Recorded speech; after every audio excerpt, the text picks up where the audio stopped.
저격수들, 지금 비트코인 가격은 무슨 일이 일어나고 있는지 봐야 합니다. 오랫동안 기다려온 연방회의가 이제 중단되었습니다. 금리가 75포인트 인상되는 것은 조정된 사람들에게는 놀라운 일이 아닙니다. 하지만 장부의 75%포인트 상승이 이루어지고 있기 때문에 이것이 당분간 단기 및 장기적으로 암호화폐 시장과 주식시장에 어떤 의미가 있을까요? 제롬 파월 이입에서 그대로 인용한 것으로 시작해봅시다. 저를 믿으세요. 우리의 긴축은 인플레이션을 2%까지 낮추기에 충분할 것입니다. 충분하세요. 파월이 오늘 기자회의를 마감한 방식입니다.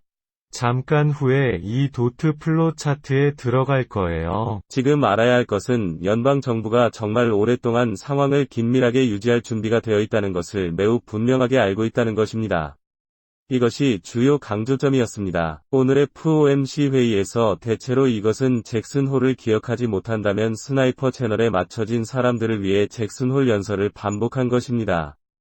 연설은 처음에 마크가 버려지고 연방정부가 우리가 타이트하게 지낼 것이라고 거의 말하고 양적 완화가 당장 부족하지 않을 때입니다. 연방정부가 두 가지 목표를 가지고 있기 때문에 첫 번째는 물가 안정성, 즉 인플레이션을 유지하는 것이고 그 다음에는 두 번째 목표가 전체 고용이 옳고 그래서 실업률 때문입니다. 지금은 뚝딱거리지 않고 있습니다. 연방정부가 완화될 이유가 없습니다.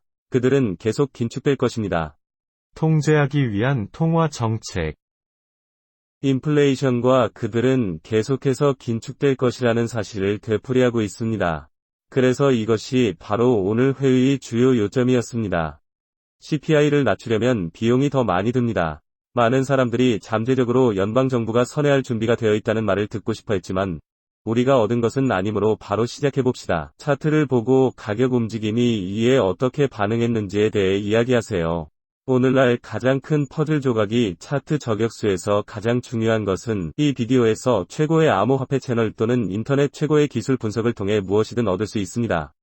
주요 퍼즐 조각이 주요 지지를 깨뜨렸다는 사실이고 그것이 SP500입니다. 이 시점에서 아주 오랫동안 유지되어 온 거대한 지지선을 돌파했습니다.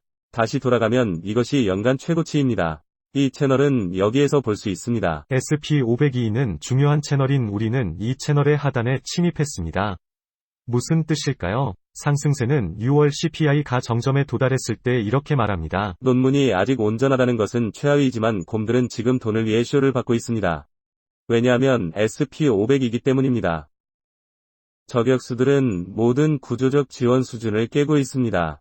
이 시점에서 단기적으로 무언가가 변하지 않으면 그렇다고 말할 수 있습니다. 시장은 사람들이 기대하는 것과 반대되는 것을 좋아합니다. 어느 시점에서든 우리는 상승 추세를 볼 수 있습니다. 우리는 초기 징후가 무엇인지에 대해 이야기하겠지만 새해 최저치가 발생할 가능성이 있습니다. 현재 SP500위표는 이민희 선물 계약의 38.00 미만으로 유지된다면 현재 주요 저항선입니다. 이는 오늘 막 돌파한 주요 지지선이었습니다. 현재 110일에 머물고 있는 신년 최고치를 기록하는 DXY. 이것은 여전히 상승세를 보이고 있습니다. DXY는 가격 발견에 있습니다. 저격수들을 염두에 두어야 합니다. SP500이 새로운 연간 최고치를 기록하지 않거나 새로운 연간 최저치로 유감스럽게 생각하는 한 비트코인이 새로운 것으로 침입할 필요가 없다는 사실. 몇 년 동안 그리고 저는 여전히 그것을 고수하고 있습니다. 첫 번째는 SP500이 새로운 연간 최저치에 도달하지 않지만 두 번째는 비트코인 투 스파이 차트가 분리하기 시작하지 않고 비트코인 투 스파이 차트는 SP500에 대한 비트코인의 평가가 현재 주요 지원을 테스트하고 있다는 것은 무엇을 의미합니까? 이 디커플이 보이지 않는 한 스파이 평가에 대한 비트코인이 계속 매각되는 것을 볼 수 없다면 비트코인이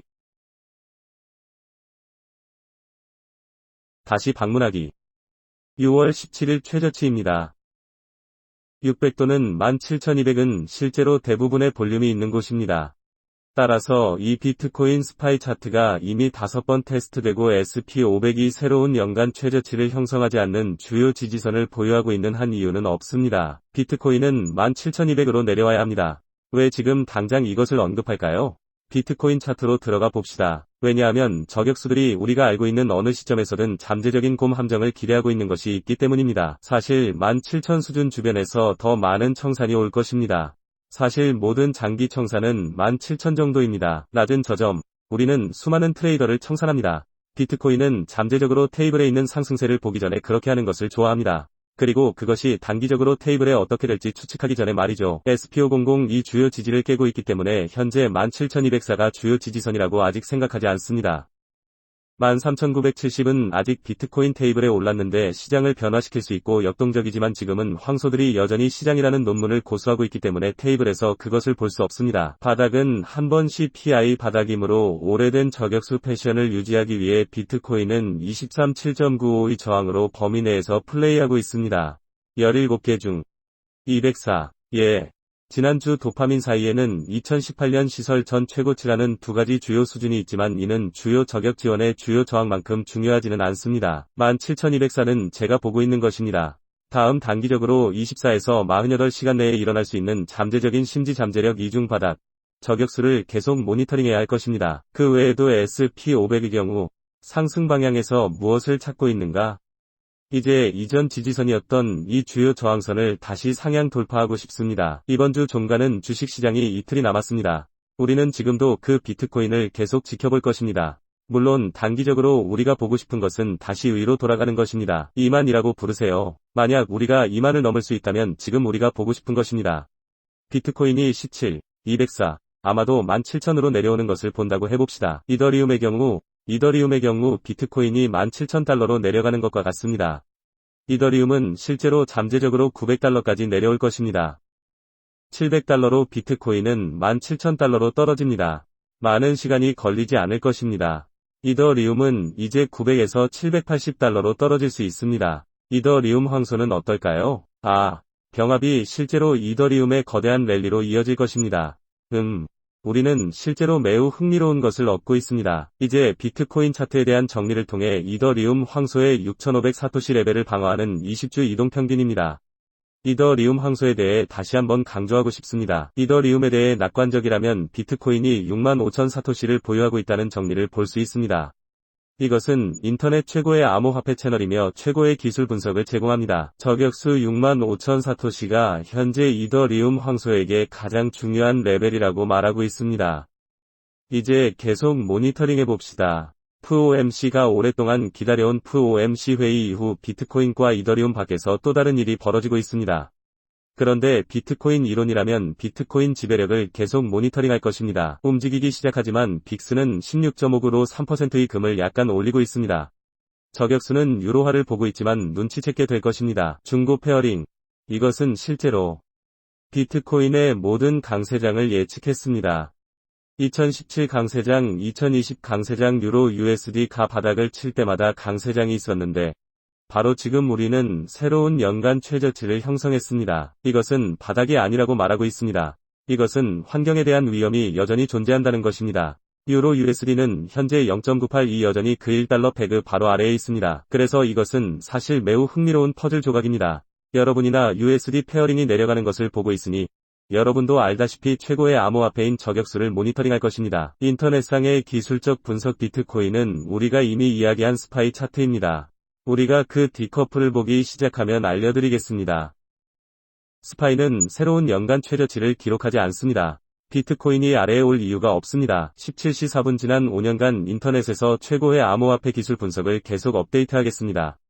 디커플링 효과 스나이퍼를 보기 시작하면 비디오를 찍을 것입니다. 그래서 FOMC 회의는 제롬 파월리 말을 듣고 매우 흥미로워요.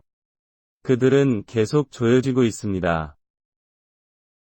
2%의 인플레이션으로 돌아가려고 노력하면서 2025년을 그 목표로 보고 있습니다.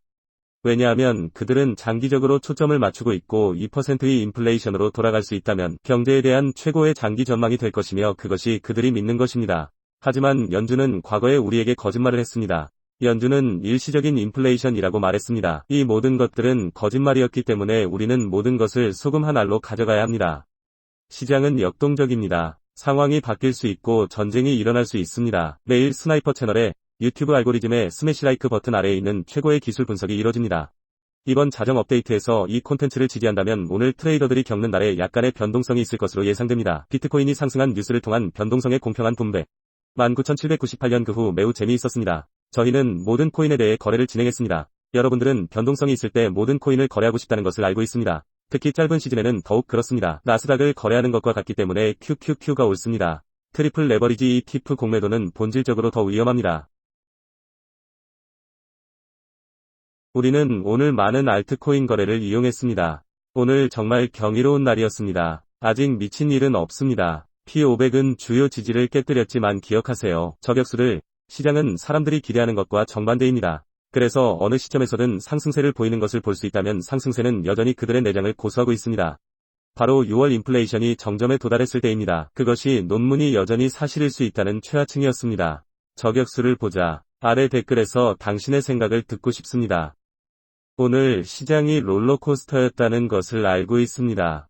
회의 전 많은 주식들이 상승했지만 아마존은 3%를 마감했습니다.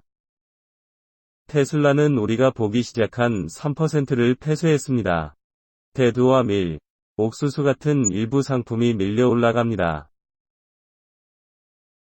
다우존스 인더스트리얼은 500포인트 하락했기 때문에 오늘날 저격수들은 정말 롤러코스터였지만 이 소식에는 시간이 좀 걸릴 거라는 것을 알고 있습니다. 정말 시장에 스며들기 때문에 다시 한번 옛날 저격수들의 패션과 마찬가지로 지금 정말 중요한 것은 이범위 내의 비트코인입니다. 여전히 주요 수준이고 23,795는 매우 중요한 수준입니다. 그런데 20주 이동 평균은 현재 24,000 근방에 있습니다. 레벨 비트코인이 특정 시점에서 20주 이동 평균을 테스트하는 것은 테이블 위에 있습니다. 실제로 200일 이동 평균을 정말 빠르게 올려서 어디에 있는지 확인해 봅시다. 바로 29,300 정도입니다. 100일 및 50일 이동 평균이 함께 긴축되고 있다는 점이 흥미롭습니다. 지난 주간의 바로 아래에서도 이를 테스트할 수 있을 것입니다. 21,500이 열리면 50일 100일을 얻었으므로 이동 평균이 수렴되는 것을 보는 것은 매우 흥미롭습니다. 이더리움은 모든 1일 이동 평균보다 완전히 낮게 볼 수 있으므로 차트 스나이퍼를 계속 모니터링해야 할 것입니다. 그런데 댓글에서 누군가가 비트코인에 대해 이야기하는 것을 보았습니다. 5일 차트 방금 끌어올렸는데 조금 더 분석해야 할 거예요. 하지만 오늘 FOMC 회의는 이번 달의 가장 큰 뉴스에서 벗어났습니다. 그러니 앞으로 며칠 동안 어떤 일이 일어나는지 봅시다. 오늘 시장이 가장 미세한 비트코인의 경우 영업일이 남았고 주말은 저격수들이 다음에 저격수까지 튜닝해주셔서 감사합니다. Out.